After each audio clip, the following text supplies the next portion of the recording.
Beloved Saints, today's 5-minute message of redemptive history is about the sash, a garment of the high priest, from the 6th book of the redemptive history series, The Eternal High Priest of the Covenantal Oath. In Leviticus 8 verse 7, it states, "And he put the tunic on Aaron and girded him with the sash." Because the tunic of the high priest was a loose-fitting, seamless one-piece garment, he wore a sash to make it easier for him to perform his priestly duties while wearing the tunic. The sash was tied around the chest once and hung loosely down to the ankles. When we look in Exodus 39 verse 29, it states that the sash for the tunic was made of fine twisted linen woven with blue, purple, and scarlet material. Among the 4 colored threads, the fine twisted linen is the most noteworthy. This is because fine linen was also used to make the tunic, and the screen for the doorway of the tent was also made of blue, purple, and scarlet material and fine twisted linen woven together. The fine twisted linen was a thread that took a great amount of labor to make. Flax stalks, harvested at the proper time, were boiled, steamed, and dried. They were then soaked in water, and their fibers were separated strand by strand. Each strand was connected to a long thread, and the strands were twisted together so the thread would not break. In order to change the colors of the coarse linen into a pure white color, the linen was soaked in lye for 2 nights, rinsed and dried in the sun.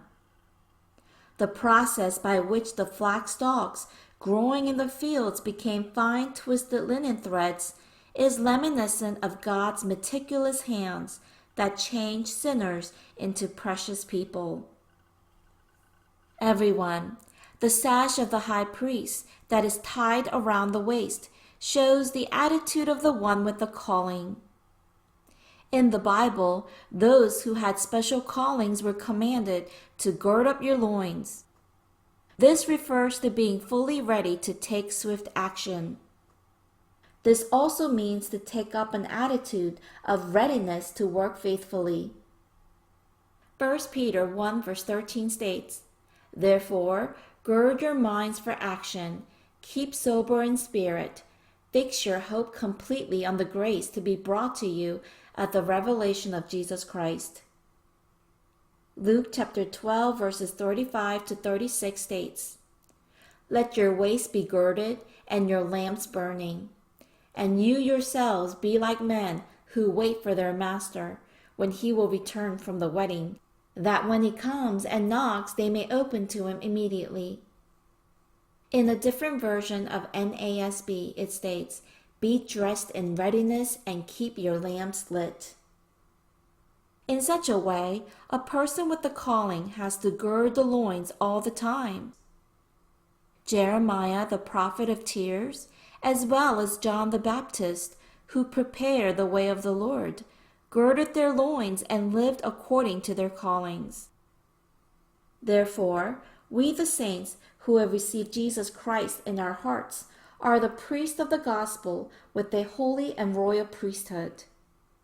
We need to gird our waist of faith and show an attitude of the one with the calling for God's will. Beloved saints, the saints of the end time who await the second coming of Jesus Christ truly need to gird themselves with humility. This is so that we can receive God's grace abundantly to easily overcome the devil, our great enemy, when he prowls about like a roaring lion seeking someone to devour. 1 Peter chapter 5 verse 5 in ASV version states, "All of you, gird yourselves with humility to serve one another, for God resisteth the proud, but giveth grace to the humble." In the NASB version it states, "All of you, clothe yourselves with humility toward one another, for God is opposed to the proud, but gives grace to the humble." Today, let us humble ourselves placing ourselves below others. Receive God's grace and be victorious against the world in our life of faith. I bless in the name of the Lord.